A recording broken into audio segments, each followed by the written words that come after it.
Scientists at MIT say that music is the sound of a spider web.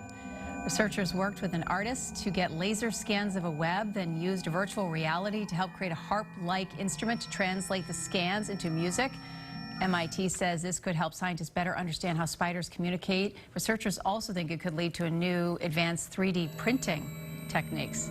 And it just makes spider webs and spiders even spookier. So it's good for everybody. I hate everything about that noise. That was the scariest, scary movie music I've ever. I'm gonna have nightmares tonight. Yep. It matches the tone of spiders perfectly. Yes. If you were to ever think what do they think is music? That's it. They nailed it. Yep, totally. 100%.